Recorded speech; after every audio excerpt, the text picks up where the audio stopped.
Jai Hind children. So again today we are going to discuss about the same chapter, natural resources. In the last class we had discussed about air pollution, its causes and its harmful effects. Then after that the formation of clouds and rain. Then we studied about the water, its importance, that is importance of water both for organisms, that means for animals and also for plants. Then we had discussed about water pollution and its causes and harmful effects also. So we had completed two natural resources, that is about air, and also we had completed this water. Then today we are going to discuss about another important natural resource, that is soil. So we can see here mineral riches in the soil. For that, first we know about what is soil.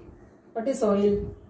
It is the upper weathered mineral and humus containing part of earth crust. What is that? It is the upper weathered mineral and humus containing part of earth's crust, which supports plant life and contains numerous living organisms and their remains. So once again, it is the upper weathered mineral and humus containing part of earth's crust which supports plant life and contains numerous living organisms and their remains. So upper weathered part, weathering means what? That is breaking of this rock. Weathered, from the rocks it will break down and form mineral, and the upper region also contain what? Humus. You know what is humus? It is the dead remains of plants and animals present in the soil. So the humus containing part of earth's crust region which supports plant life and contain numerous other living organisms, and their remains, and that is the soil. And the soil is an important resource that decides the diversity of life in an area. This soil is an important resource that decides the diversity of life in an area. Diversity, you know, that variety of plants and animals present in an area. So that also decided by whom? This soil. Then another one is, this soil is an important source of minerals, water and inorganic compounds which are needed by plants for their growth and development. The soil is an also important source of minerals, water and inorganic compounds which are needed by plants for their growth and development. Then in the soil we can see what? Both living and non-living components.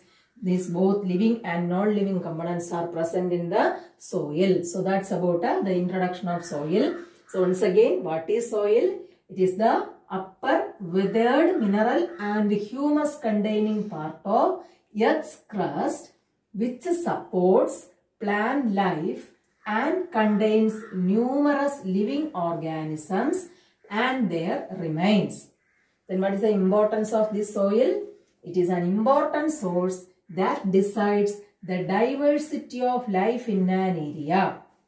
Another one is, it is a source of minerals, water and inorganic compounds which are needed for whom? Which are needed by the plants for their growth and development. And both living and non-living components are present in the soil. That's about soil. So next is the formation of soil and minerals. From where the soil is formed and these minerals also. You know that the outermost layer of the earth is called as what? It is the crust region. The outermost layer of the earth is called the crust region. And the minerals found in this, layer supply a variety of nutrients to life forms.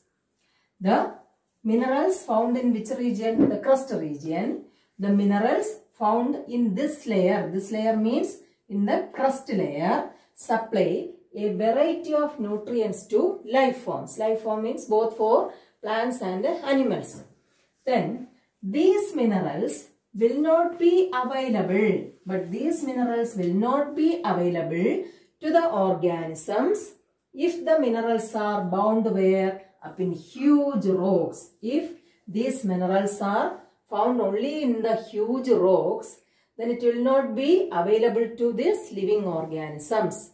When it comes where? Into the soil, then only plants can absorb these minerals, and from the plants it will get to whom? For the animals. So, these minerals will not be available when to the organism if the minerals are bound up in huge rocks. So, over long period of time, actually this one is the point, over long period of time, the rocks at or near the surface of the earth are broken down. Over a long period of time means 1,000 or millions of years.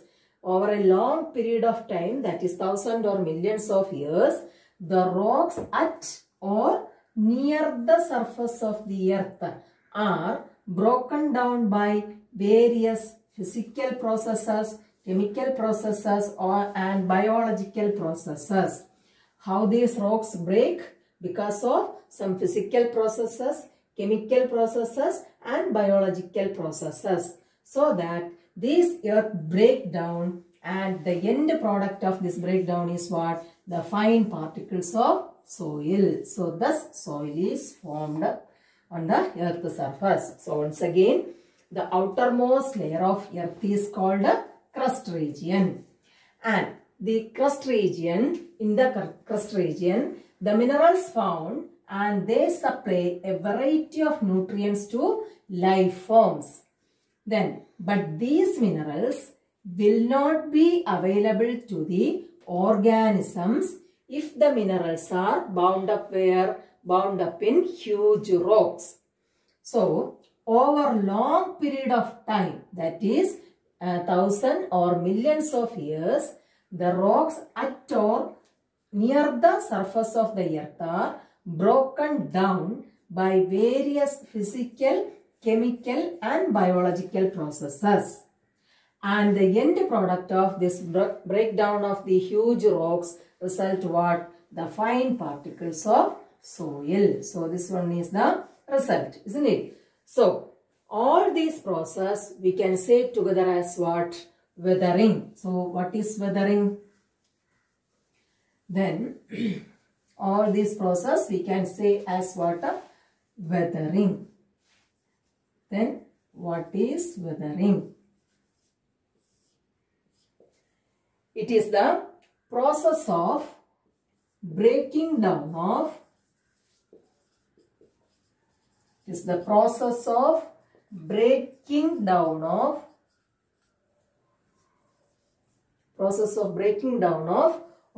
present on the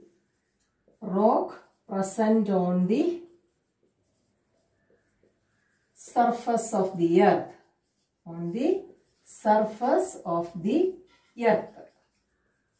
So that is called as what? It is called as weathering. So what is weathering? It is the process of breaking down of rock present on the surface of the earth, and finally it forms as what? Soil. Then why?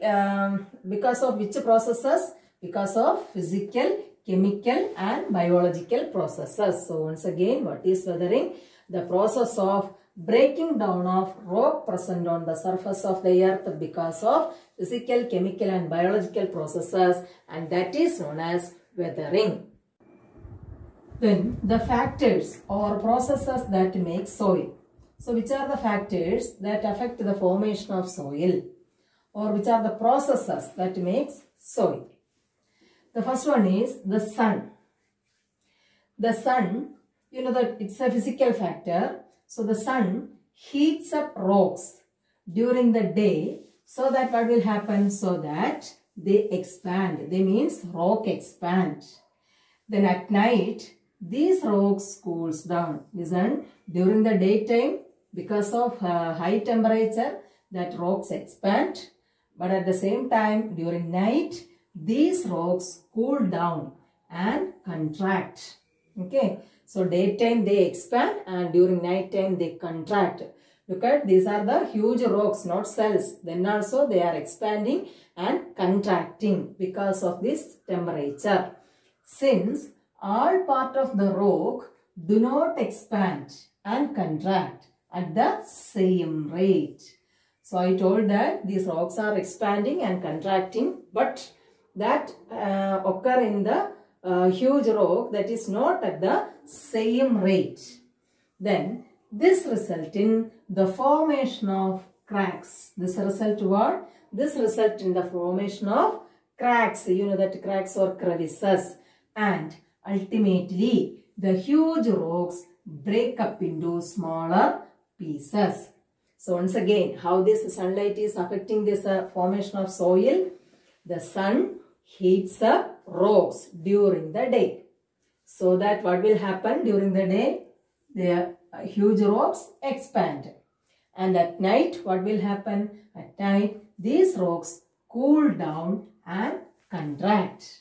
And this contraction and expansion will not occur at the same rate. So, since all part of the rock do not expand and contract at the same rate, this result what? This result in the formation of cracks. And ultimately, the huge rocks break up into smaller pieces. Okay, that is the first factor. Then second factor is water. How this water is affecting the soil formation? And this water is helpful in two ways. The first way is it goes deep into the cracks. Already cracks are formed now because of the sunlight. Cracks are formed there. So the water goes deep into the cracks of the soil and helps in widening these gaps. That is the first way. So the second way is the water current that brings many small rock particles with it. Water current, that means along with the rainwater or other water sources, they bring many small rock particles with it. When this water moves over a rock, the small particles rub against other rocks. The small particles rub against other rocks.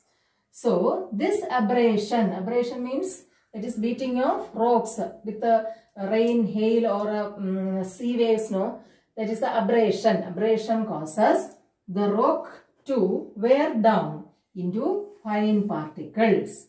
So the water then takes these particles along with it and deposit it further down its path.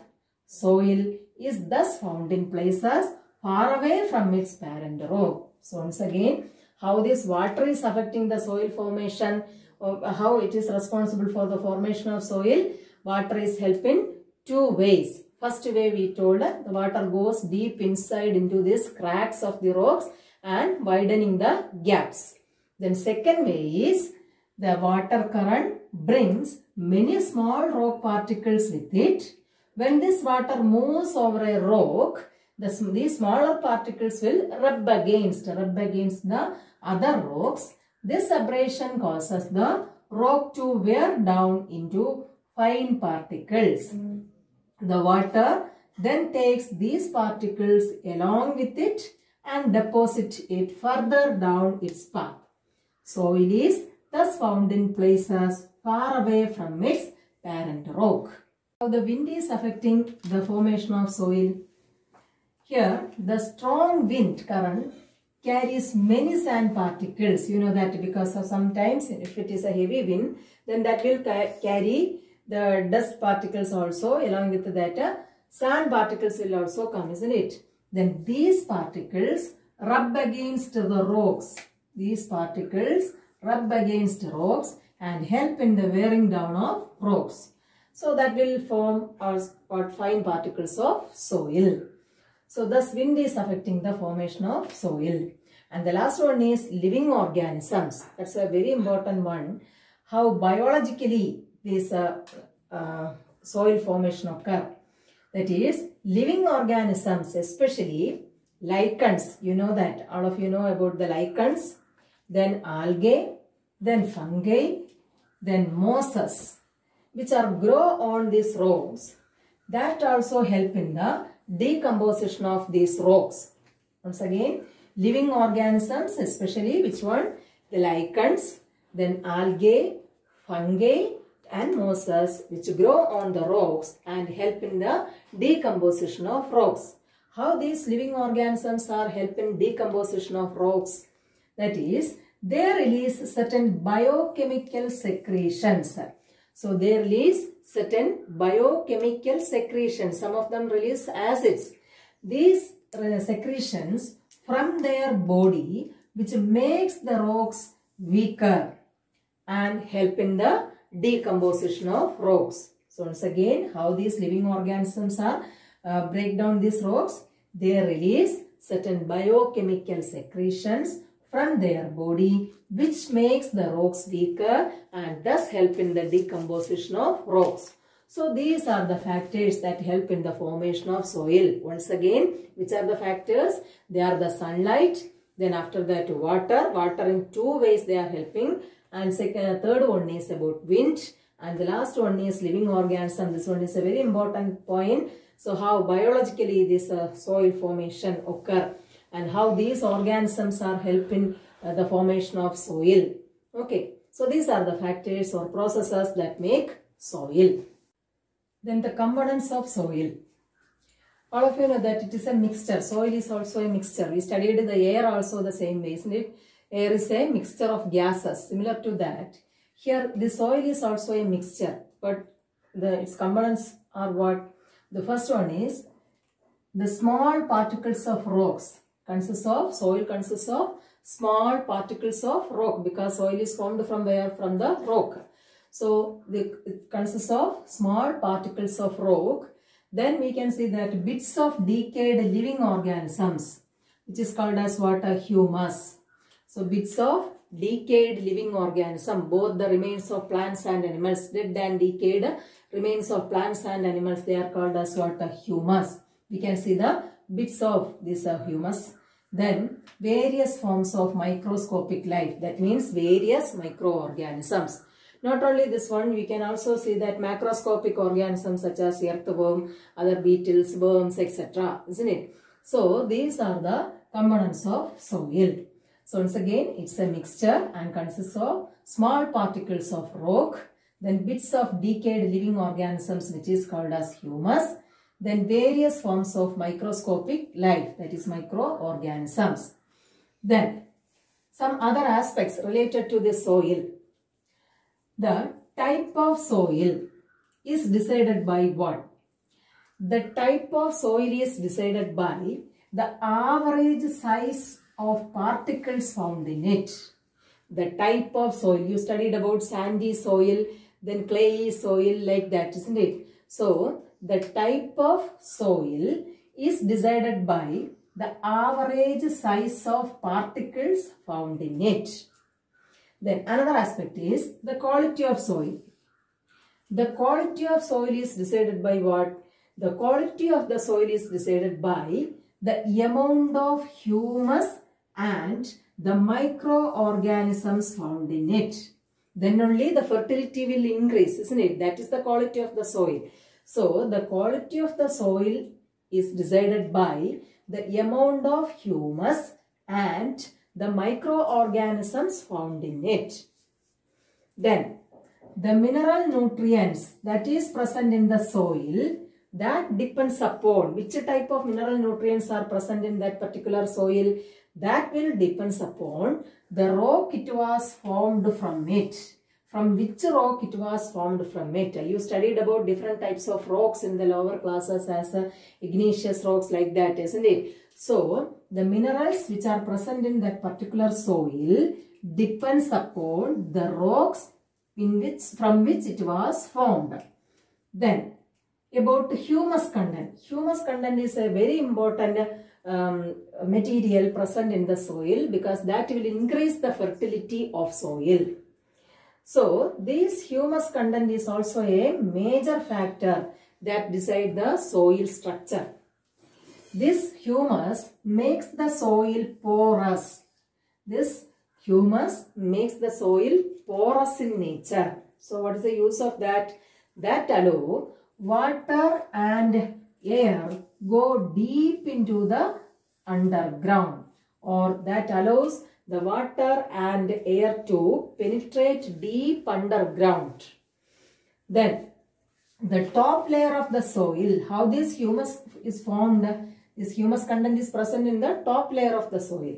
This top layer of soil contain the dead remains of plants and animals. These undergo decomposition and form as what? Humus. So once again, the components of soil, already know that these are the components of soil. Then these are about some important aspects related to the soil. Once again, the type of the soil is decided by what? The type of the soil is decided by the average size of particles found in it. Based on that, we are saying it is a sandy soil or clay soil, like that. So the type of soil is decided by the average size of particles found in it. Second one is the quality of the soil is decided by what? The quality of the soil is decided by the amount of humus and the microorganisms found in it. Then the mineral nutrients present in a particular soil, that depends upon the rocks it was formed from. So the mineral nutrients which are present in particular soil is depend upon the rocks from which it was formed. Then the soil structure is decided by humus content of the soil. So humus content of the soil deciding the soil structure. And this humus makes the soil porous in nature, so that it allows water and air to penetrate deep underground. Because of that porous nature, water and air can move easily towards the underground. Then how this humus is formed in the top layer of soil? The top layer of soil contain dead remains of plants and animals. These dead remains of plants and animal undergo decomposition process with the help of whom? Decomposers, and that gives rise to humus. Then the nutrient content of a soil, then the amount of humus and the depth of the soil. These are the factors that decide which plants will survive in that soil. So another aspect of the soil, the nutrient content of a soil, then the amount of humus and the depth of the soil. These are the factors that decide which plants will survive in that soil. Then another aspect is the quality of the top soil, that decides the biodiversity in that area. That also another factor. The quality of the top soil is also a factor that decides the biodiversity in that area. Then what is top soil? Top soil is the topmost layer of the soil that contain humus, living organisms, in addition to the soil particles. In addition to soil particles, this top layer of soil contains what? Living organisms and also humus. So these are some of the aspects related to soil. Then depletion of soil. How the soil is depleted? Because several reasons are there, and the first one is because of the usage of large amount of fertilizers and pesticides. So we are using these fertilizers and pesticides where? In our farming practices or in agricultural purposes, isn't it? And if we are using these fertilizers and pesticides over long period of time, what will happen? That can destroy the soil structure by killing the soil microorganisms. So if we are using these fertilizers and pesticides over long period of time, that can destroy soil structure by killing microorganisms. That increases the fertility of soil, isn't it? Then that recycle the nutrients in the soil. These microorganisms are helping for what? Recycling the nutrients in the soil. And these pesticides and fertilizers also kill earthworms. What is the use of earthworm? That help in increasing the humus content of the soil. So it also kills the earthworms. Thus it affects the soil fertility. So this use large amount of fertilizers and pesticides that will kill both microorganisms and also some macroorganisms present in the soil. That will those animals which are increasing the soil fertility, but in the absence of these organisms, that will reduce the fertility of soil. Then another reason is because of soil erosion. So what is soil erosion? All of you know that it is the removal of soil particles from the top layer of soil from one place to another place, isn't it? The removal of soil particles from top layer of the soil from one place to another place. Because of what? Another place, because of wind and water. That is called what? Soil erosion. You know that only in the top layer of soil this humus content is present and the nutrients also rich. If the top layer of soil move from one place to another, means the fertility completely eradicate from that area. So that will also affect the soil. So these are two reasons. Some more reasons are also there. Then another factor that will lead to the depletion of soil is removal of vegetation cover. So removal of vegetation cover, how it is affecting the soil? Because the roots, you know that they are fixed where in the soil. These roots play an important role in preventing soil erosion. The roots play an important role in preventing soil erosion. Because of the large scale deforestation, that will lead to what? The removal of the top layer, because there is no roots then, so that there is removal of the top layer of soil. And that will also lead to the removal of nutrients present in that soil, isn't it? So the roots that plays an important role in preventing soil erosion. Because of large scale deforestation, that will lead to the removal of top layer of soil, as well as that will lead to the removal of nutrients also. Then the vegetation cover on the ground, that plays and also it plays an important role to play in the percolation of water into deeper layers too. Percolation means what? Seepage of water into the underground. So if there is roots are present, then only the water will seep into the ground. Then if there is no plants, then there is no roots, so the water will flow off easily from one place to another. It will not percolate into the underground. So that's the role of these roots. So the removal of this vegetation cover, that will lead to the removal of the top layer of soil, and it also leads to the removal of nutrients. Then this vegetation cover on the ground plays a role to play in the percolation of water into deeper layers too.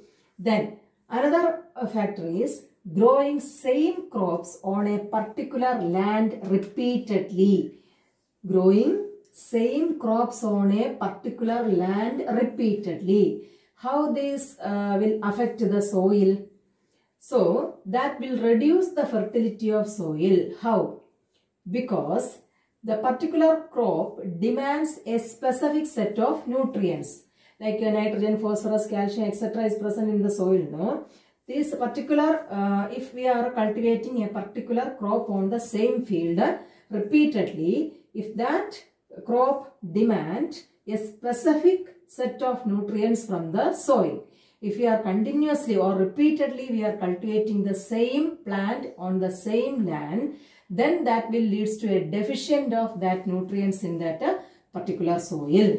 Okay, that will reduces that particular nutrients in that soil. So that will also affect the fertility.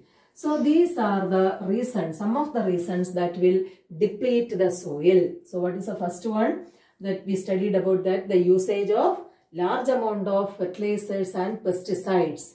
And the second one we studied that because of soil erosion. And the third one is because of removal of vegetation cover. And the fourth one is growing same crops on a particular land repeatedly. These are the some of the reasons that are causing the depletion of soil. Then soil pollution. So we already studied about air pollution and water pollution. Then here the source is soil. So here we are going to study about soil pollution. An undesirable change in the physical, chemical and biological properties of the soil is called what? Soil pollution. An undesirable change in the physical, chemical and biological properties of the soil. If anything is changed, physical properties of soil or chemical properties of soil or biological properties of soil changed because of some reasons, then that undesirable change is called what? A soil pollution. Or we can say another definition for soil pollution. It is the removal of useful components from the soil and addition of other substances which adversely affect the fertility of soil and kill the diversity of organisms that live in the soil. That is called what? Soil pollution. So, two definitions are here. Either one only you want to study. So, it is the removal of useful components from the soil and addition of other substances or undesirable substances that will adversely affect who? The fertility of soil and also that kill the diversity of organisms that live in it. It is called what? Soil pollution. The next is, what are the sources of soil pollution? What are the sources? That is dumping of waste. That is one of the reasons. Dumping of waste, such as municipal waste, then hospital waste, industrial waste, etc. These are dumped into the soil. That will lead to soil pollution. Then another source of soil pollution is excessive use of these fertilizers and pesticides. That will also kill, we already studied that will kill these microorganisms present in the soil and also earthworms. So excessive use of fertilizers and pesticides, etc. leads to soil pollution. Then another one is because of the mining operations. So mines, you know that metals we are extracting from the mines. So this mining operation, that will pollute the soil and also the surrounding area because they are releasing toxic chemicals and metals to the surrounding area. So these are some of the reasons or some of the sources of soil pollution. So that's about soil pollution. So we need to conserve the soil, isn't it? So we told about different pollutions, soil pollution, and what are the causes of soil pollution. So we need to conserve the soil also. How can we conserve the soil?